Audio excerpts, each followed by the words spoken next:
Hello everyone, this is Rashmi Sinha, your friend, guide, mentor and a YouTuber. सबसे पहले a big thank you कि 6000 का ये जो फैमिली है, मेरी यूट्यूब फैमिली, वो कंप्लीट हो गई। इसके लिए आप सबों का बहुत सारा थैंक यू।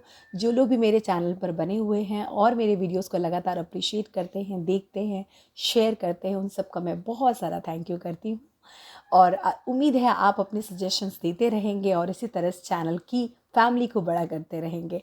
आज का जो ये लेटेस्ट वीडियो है वो इस बात पर है कि आईसीएसई और सीबीएसई के जो बोर्ड एग्ज़ाम्स चल रहे हैं उसमें जो एग्ज़ाम्स के साथ साथ उनके पेपर्स भी करेक्शंस होते जा रहे हैं, लेकिन उनमें काफ़ी सारी परेशानियां आ रही हैं। उनके पेपर्स के मार्क्स भी अपलोड हो रहे हैं साथ ही साथ, तो वहाँ पे काफ़ी सारी ग्लिचेस आ रही हैं और बहुत सारे स्टूडेंट्स एंड टीचर्स बहुत ज़्यादा कन्फ्यूज्ड हैं।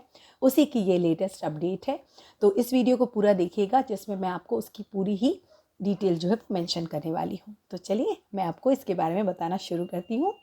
स्टार्ट करते हैं। आपको मालूम ही है कि बोर्ड एग्जाम स्टार्ट हो चुके हैं। सीबीएसई और आईसीएसई दोनों ही काउंसिल ने अपने एग्जाम शुरू कर दिए हैं नवंबर के एंड में, और इन एग्ज़ाम्स के साथ साथ इनकी करेक्शंस भी सेम डे ही की जा रही है।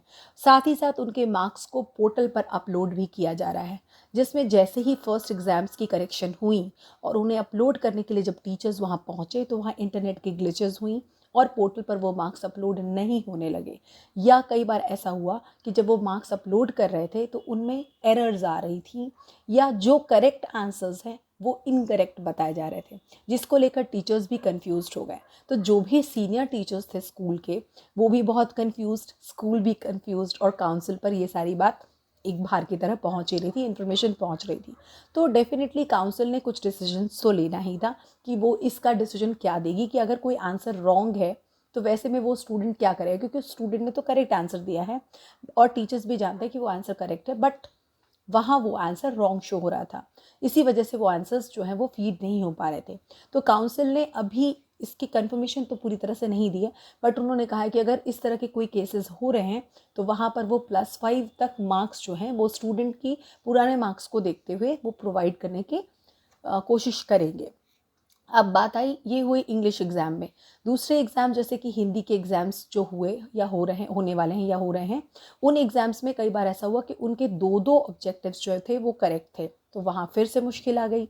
एसएसटी का जैसे पेपर है, एसएसटी के पेपर में ऑप्शंस जो है वो इस तरह के थे, वेरिएशंस हैं, उसमें भी दिक्कत आ रही है। तो वहाँ भी लिबर्टी दे रही है दोनों ही काउंसिल्स के, वो स्टूडेंट के जब पेपर्स करेक्ट करें तो उनको थोड़ा लिबरल होकर करेक्ट करें ताकि उनको अच्छे मार्क्स मिल सकें, तो स्टूडेंट को थोड़ा मुनाफा होगा। इसके अलावा काउंसिल ने और एक बात कही, ऐसे सिचुएशन में आईसीएसई ये डिसाइड करती है, दोनों ही काउंसिल ये डिसाइड करती है कि अगर स्टूडेंट के आंसर्स जो हैं वो करीबन करेक्ट होते हैं, यानी 2 आंसर्स अगर वहाँ पर करेक्ट पाए जाते हैं, तो टीचर हों या कंडक्टर हों या सुपरिटेंडेंट हों एग्ज़ाम के, वो ये लिबर्टी दे सकते हैं करेक्शन के दौरान कि उस स्टूडेंट को मार्क्स दिए जाएं, ना कि उनके मार्क्स काटे जाएं। इतनी एक्यूरेट मार्क्स नहीं दे करके उनको उसके मार्क्स दिए जाएं ताकि स्टूडेंट को टोटल मार्क्स में फ़ायदा हो। तो यहाँ पर भी आईसीएसई ने और सीबीएसई ने अपना तरीका जो है वो लिबरल रखा है, ताकि जब टोटल मार्क्स उनके आए तो स्टूडेंट को नुकसान नहीं, फ़ायदा महसूस होना चाहिए। आपको पीछे साउंड आ जा रही होगी। अब एक बात और है कि कई बार ऐसा हुआ कि जिस दिन करेक्शन हुई, जिस दिन एग्ज़ाम्स कंडक्ट हुए, उस दिन वो पेपर के मार्क्स जो वो अपलोड नहीं हो पाए, या टीचर्स जब सेंटर्स पर पहुँचे तो वहाँ जो आंसर्स थे वो इनकरेक्ट होने की वजह से वो भी कंफ्यूज्ड हो गए, सुपर कंफ्यूज्ड हो गए। तो वो क्या करें, वो भी सोचने लग पड़े कि क्या करना चाहिए। तो इस कोई भी रीज़न की वजह से उन्होंने मार्क्स जो है वो अपलोड नहीं हो पाए। तो फिर आईसीएसई ने ऐसे सिचुएशन में अपने टीचर्स को, सुपरवाइजर्स को, कंडक्टर्स को यही इंस्ट्रक्शंस फॉरवर्ड किया, स्कूल्स को यही इंस्ट्रक्शंस दिया कि आप जल्दी से जल्दी, मतलब next day, the very next day वो मार्क्स अपलोड कर दो, ताकि उनका काम भी आसान हो जाए और स्टूडेंट के जो इवैल्यूएशन है उसको कम से कम समय में पूरा किया जा सके, और जो उनके एग्ज़ाम्स के ख़त्म होने के बाद उनके जो रिज़ल्ट्स है उन्हें डिक्लेयर करने में उन्हें बहुत ही कम समय लगेगा। क्योंकि जनरली जब भी हम कोई कॉम्पिटिशन देते हैं तो वहाँ भी हमारी जो रिज़ल्ट है वो बहुत कम ही दिनों में डिक्लेयर हो जाती है। तो आपको पता ही कि इस बार के सारे एग्ज़ाम्स एमसीक्यू बेस्ड हैं, सब ऑब्जेक्टिव बेस्ड हैं, तो इसमें कोई खास करेक्शन में टाइम लगना नहीं चाहिए। अब बात है, अब आने वाले जो एग्ज़ाम्स हैं उनके बारे में बात कर लेते हैं। जैसे कि अब जैसे कि इंग्लिश के जो पेपर्स हुए उसमें ऑब्जेक्टिव्स में मिस्टेक्स थे। अब एसएसटी का पेपर तो फैक्ट बेस्ड पेपर ही ऑलमोस्ट रहने वाला है। तो अगर एसएसटी के पेपर जो कि आंसर्स होते हैं तो कई बार वो 2 आंसर्स जो आपको करेक्ट लगने लगते हैं, तो उसमें स्टूडेंट कन्फ्यूज हो जाते हैं और वो दोनों ही आंसर्स में सोचते हैं कौन सा करेक्ट है। तो डेफिनेटली हो सकता है कि बहुत तेज स्टूडेंट या बहुत ही ब्राइट स्टूडेंट भी रॉन्ग आंसर्स को टिक कर देते हैं, और अगर वो आंसर ऑलमोस्ट करेक्ट है तो ये स्कूल को सोचना चाहिए कि वो आंसर्स के लिए वो उनको मार्क्स दें, क्योंकि वो भी ऑलमोस्ट करेक्ट आंसर है। तो ये चीज़ आईसीएसई उन्हें नहीं कह रही है कि आप उनके मार्क्स काटो। आईसीएसई इज सेइंग कि आप स्टूडेंट को अपनी तरफ से वो मार्क्स प्रोवाइड करो। अभी नाउ डिपेंड्स ऑन स्कूल कि वो क्या करते हैं, कि वो उसके लिए मार्क्स प्रोवाइड करते हैं या नहीं करते हैं। ऑफ कोर्स करना ही चाहिए, लेकिन आईसीएसई इज ट्राइंग या सीबीएसई इज ट्राइंग कि स्टूडेंट्स को अच्छे मार्क्स मिले। तो मैं यही कहना चाह रही हूँ ओवरऑल अब तक जो पेपर्स हुए उनके बारे में, कि बिल्कुल स्टूडेंट्स वरिड ना हो। अगर उनके कोई मार्क्स या कोई ऑब्जेक्टिव्स मिस्टेक हो गई है या उनको लग रहा है कि ये शायद दूसरे बच्चों ने करेक्ट किया, मेरे गलत है, तो ऐसा नहीं है। आपकी भी वो आंसर्स के मार्क्स आपको मिल सकते हैं। फिलहाल अभी आप उसके पीछे ना भागते हुए आने वाले पेपर्स की अच्छी तरह तैयारी करके अपने वो एग्ज़ाम्स को अच्छी तरह दें, क्योंकि आपका पर्पस अभी आगे वाले पेपर को देखना है, ना कि पास्ट वाला जो पेपर हो गया उसके पीछे परेशान होकर के अपने आगे एग्ज़ाम्स को ख़राब करना, राइट। और एक बात मैं बता देती हूँ, जब स्कूल्स ने मॉक टेस्ट लिए थे, जब एग्ज़ाम्स शुरू नहीं हुए थे उसके पहले ही, तभी आईसीएसई और सीबीएसई ने दोनों ने एक्सपीरियंस कर लिया था कि ये जो एग्ज़ाम्स होने वाले हैं, यानी इस तरह के जो एग्ज़ाम्स होने वाले हैं ऑनलाइन फॉर्म में, यानी कि ऑब्जेक्टिव फॉर्म में, उसमें इस तरह की ग्लिचेस आएंगी, यानी ऑनलाइन एग्ज़ाम्स को कंडक्ट करना या इस तरह के ऑब्जेक्टिव फॉर्म को पहली बार बोर्ड एग्ज़ाम्स को कंडक्ट करने में दिक्कत आएगी। इसलिए उन्होंने पहले ही इसके फॉर्मेट को क्लियर रखा है।